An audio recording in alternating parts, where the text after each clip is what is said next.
guys? My name is Doug. I'm a mentor at the Abstract Recording Studios for the Recording Connection, and this video is going to be helping you, guide you towards creating a song strictly with Apple loops. Very, very simple. Apple actually supplies a ton of stuff that you can use, to kind of build tracks or even get inspiration. I know a lot of people are like, oh, you can't use loops. You're not a real producer, man.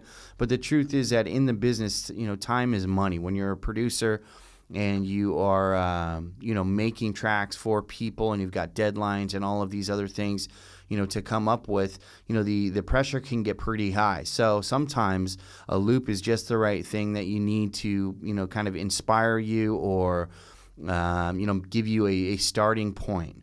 Now, I do agree that, you shouldn't play a loop just kind of as is in a song that you plan on selling, but, it's a great way to get inspired and to kind of create a starting place. So what we're going to do here first is we're going to start Logic. Now, by this time, hopefully you've gotten Logic installed and you've actually dragged the Logic icon down to your dock here. If you haven't, very simple to do.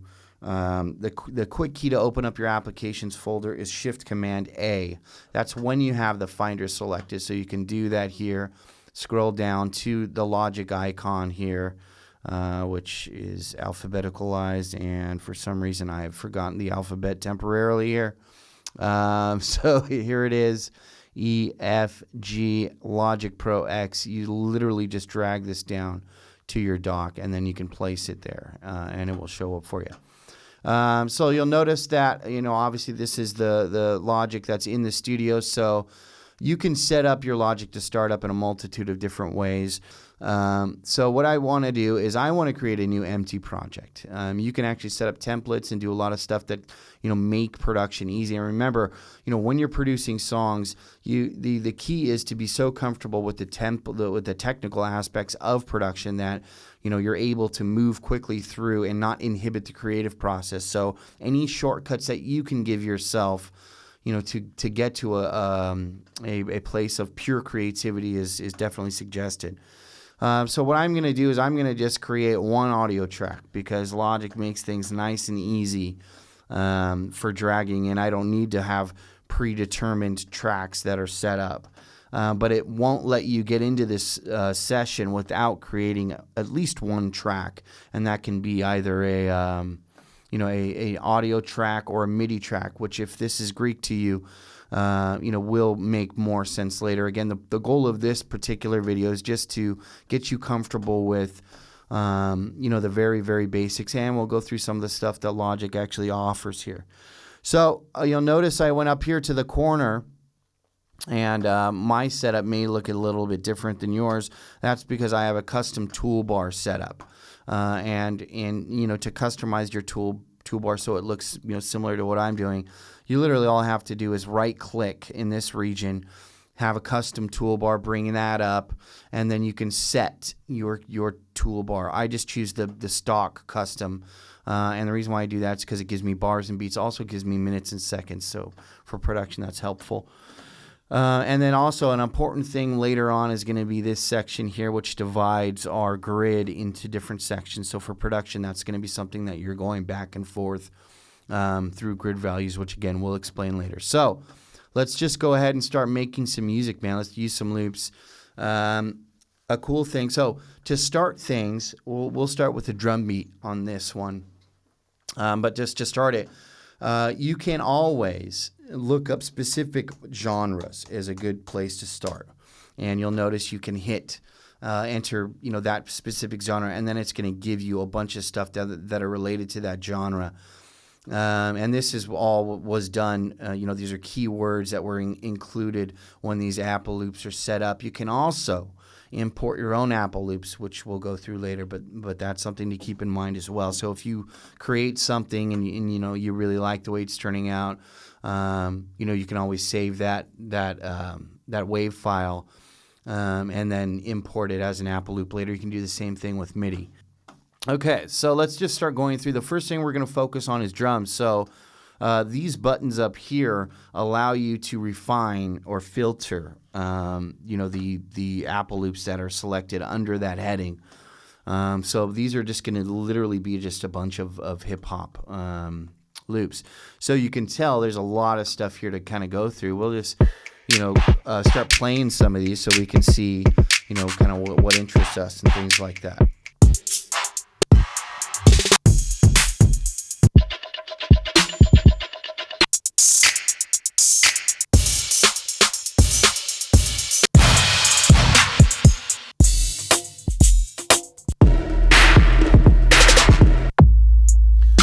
And if you'll notice, some of these are pretty good, actually. It's a good place to start from, a good place to build. So this one's kind of speaking to me a little bit. And it's letting us know now that this particular beat contains tempo information. You can do two things when you bring in a loop. You can import the tempo, or you can conform, that tempo to your existing project. So, so it depends on where you're at. Since we're starting out, I'm going to actually go ahead and import the tempo, and it's letting me know that that's at 70 beats per minute. So that's actually helpful. When you conform different beats to tempo, what it does is it time stretches. So it uses a function called flex to stretch that beat or shrink that beat so that it fits into your tempo. It's done automatically for you, and it does a really good job, especially when something's been been created for Apple Loop use. It actually does, it maps that and analyzes that audio file so that it's something that can be conformed to a tempo. So we'll start with this.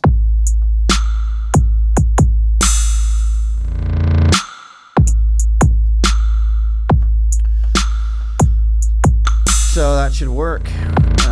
So I'm going to, just so I can get a bass line and a melody line together with that, I'm just going to repeat it a couple of times.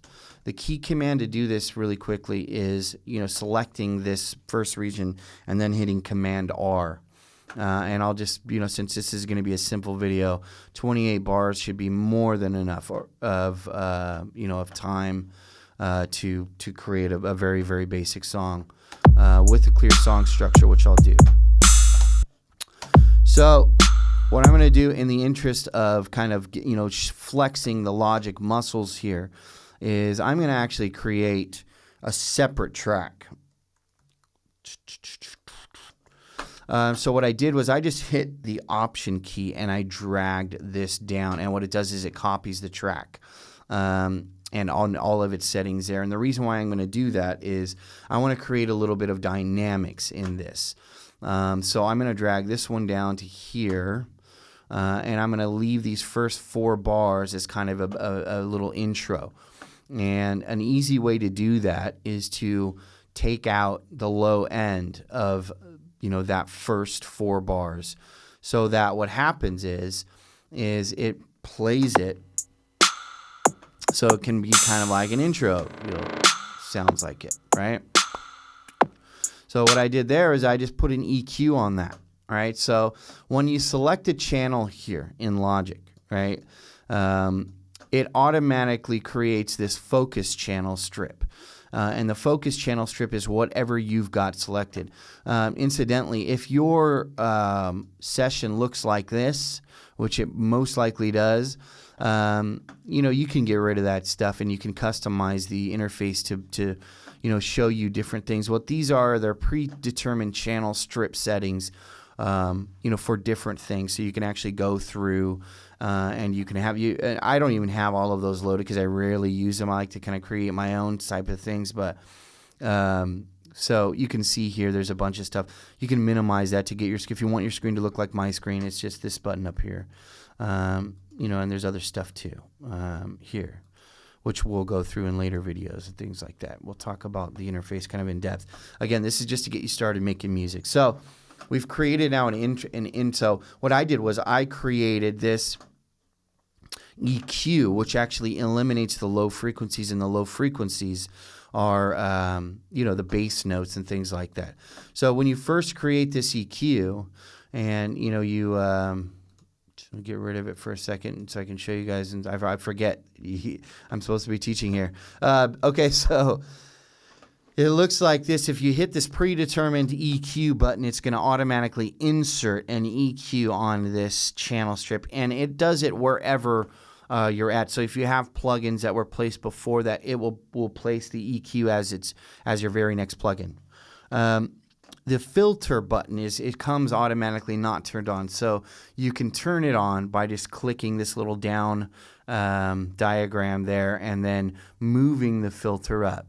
Most of the bass frequencies start at about 200 hertz. So if you filter out below, I don't know, 500 or so, you'll get it'll sound filtered, and it's a great way to kind of start as an intro. And you'll hear the dynamics shift once we actually go into the center part of our beat, which we'll call our verse. And there are different things that we can do to kind of accentuate that drop, so to speak. But very, very quick way to do that. Okay, so now we're going to look for other loops. And I want something that's kind of go with, this. So there's a separate beat here. So if you'll notice, this says bass level beat, right? So bass level beat, that may be something that has other aspects to it. So there may be a bass level beat melody. There may be a bass level beat bass line. Since we've got all drums selected here, it's only showing us the items that are pertaining to, drums or things like that. So to add a little bit of diversity, what I'll do is I will switch out. And of course, my keyboard died right now. Wireless keyboard, gotta fix it. Anyways, so I'm gonna go ahead and remove every other loop. And so now I've got this beat that changes every. And then again, you can always chop and mix and match these and do other things to it, and kind of give yourself some diversity, that sort of stuff. The possibilities are endless. I can literally grab just this kick drum. I could zoom in here, and I can grab a specific part of this beat, and then I could trim on either side. Command T, select the region you want to trim. Command T, and then you can just grab one part of it, and it's actually a good way, a good thing to do when you're using the beat in a production, because when you separate specific instruments, so maybe this is the kick, maybe I'm coming over here and I'm separating, this is the snare, and I'm going to put those on their own individual tracks so that I can compress and process them in specific ways. It gives you more control over your mix, and usually when we use loops in a session, we do that. We'll break things up and we'll give it its own processing, and gives you a little bit more diversity and things like that. Okay, so this is our beat here. It's time to find a melodic element to kind of put on top of that. So what I'm going to do is I'm going to remove this all drums filter, and then I'm going to put bass level beat in here. It didn't work.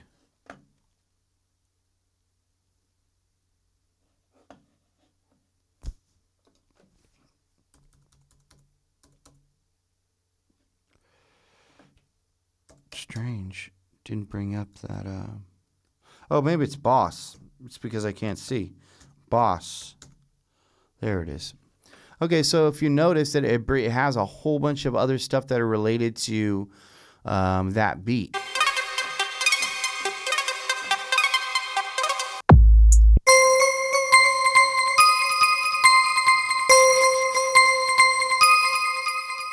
So we'll throw this on top of this so we can hear how it sounds.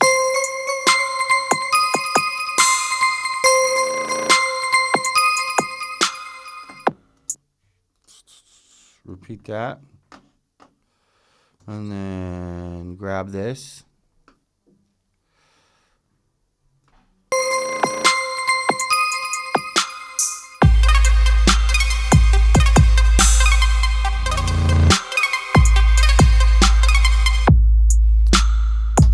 So that could be as simple as this. It's nice and easy when you find stuff that kind of works, with them. In this song, it looks like the kick drum, the 808 kick is kind of acting like the bass line here. So I mean, it could be as simple as doing that. But in the interest of like trying to explore different options, maybe we should see if something else fits on top of this beat so you can see how well stuff kind of mixes and matches. So we'll go back into hip hop as our keyword search, and then we'll maybe solo synths, not solo, but filter out anything that's not related to synthesis.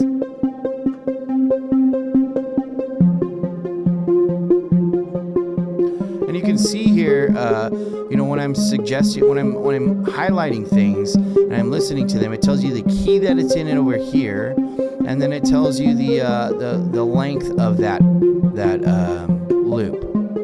So this one's 32 beats, so we can maybe have something like that.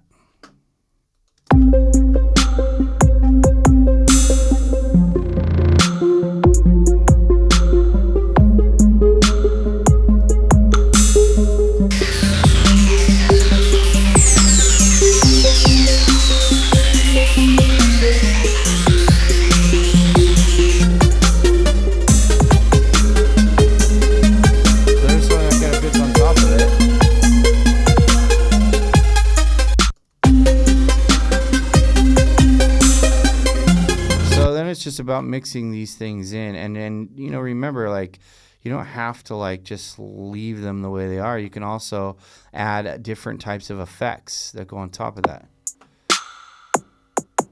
So we'll grab the first 4 bars of this to make our intro, and then I think this one acts like a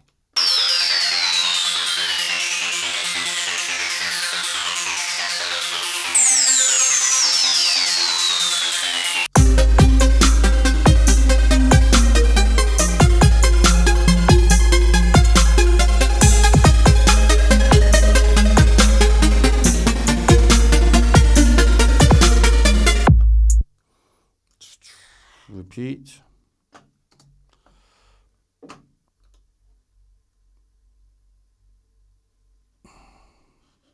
Oops.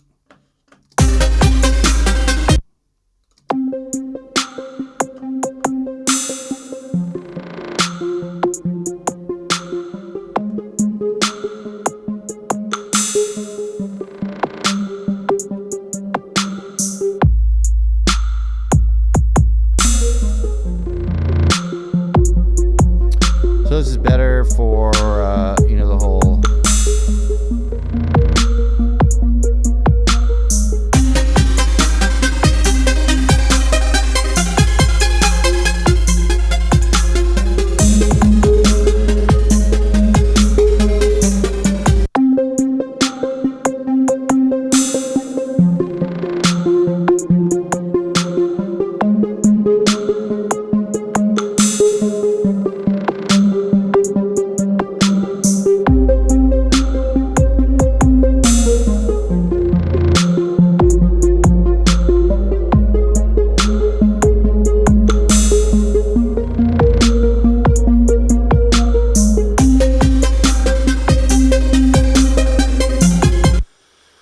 So now we have the basics down. We can also add other things to kind of enhance the production and, increase the dynamics of things, right? So let's find some boomer effects, some whooshes, some, those types of things, so that we're building towards something. And it's, it's really giving that kind of professional polish. So boomer effects, bomber. You notice that these give us, there's a ton of stuff.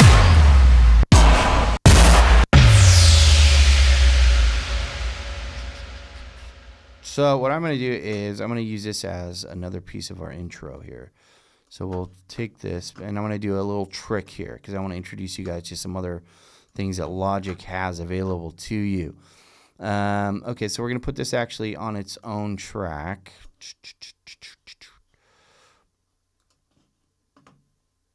So, oops. Just take this one, drag it down here.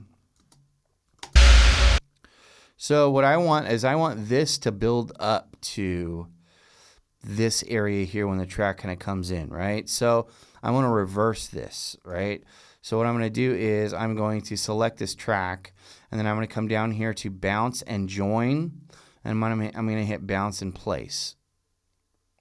And there's a reason why I'm doing this. I guess I should back up and show you guys. So if you double click any track, it's going to bring up your, the file area here.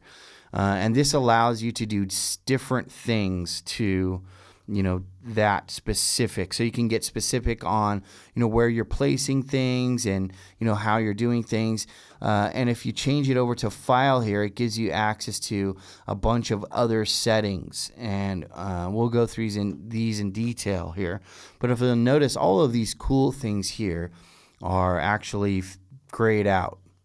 And, Logic won't let you get access to those things until you create your own save file, and it has to do with the way that the track that this, which is being saved to your session, it has to do with it being being located in this Apple Loops library and it referencing the Apple Loops library. So if you right click it and then you choose bounce in place, which is actually under here, bounce in place, it will it will copy this, but it will save this track to your session, so it allows you to change and edit that. Okay, so we want to I want this to be on a new track, and I actually wanted to delete the old one because I'm not going to use it afterwards. I know, you know what, I'll leave it the way it is because I may use this in other areas. And then include tail file. I usually do that. I keep that on just in case I have some type of, reverb or something actually on the track. It will actually include that later. But if that's not making sense, don't worry, it will later. I'll hit OK, and notice that there is our audio file, and it's exactly the same as it was. But when I choose this one here and I go to functions, now all of this stuff becomes available. So I'm going to reverse it. I'm going to put this one on the downbeat. I'm going to have this one lead up to the downbeat, right? So it's going to sound like this now.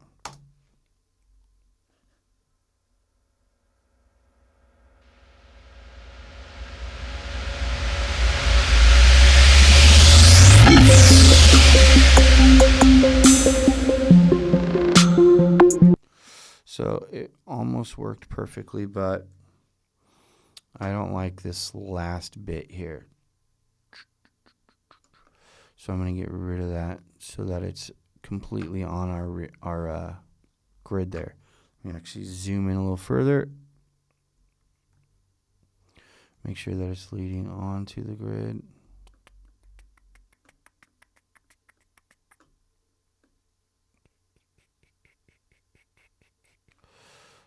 So we'll back this up and just put it right there, right on the grid. Zoom back out. And then what I'm going to do to kind of fill up the stereo image with this file here is I'm going to add some reverb to it. So I'm going to choose Ascend, which again, we'll talk about this stuff in detail later. But bus 1, and then I'm going to turn that all up pretty high. And then on auxiliary 1, which happens automatically, I'm going to choose a reverb up here in Reverb, Space Designer. Then I'm just going to select an arbitrary kind of preset, large spaces, Hall. And I want something with a long reverb, so I'll choose this one. Never used it before, but let's see here how it sounds.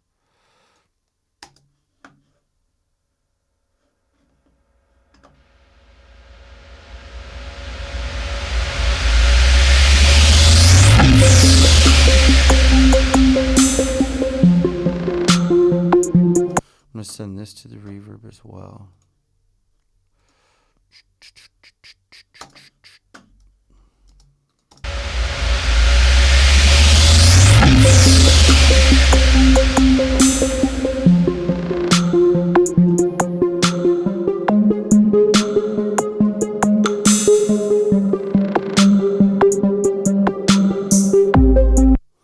Then we'll copy this over here so that it impacts that part. Nah, I don't like it. We'll just leave it.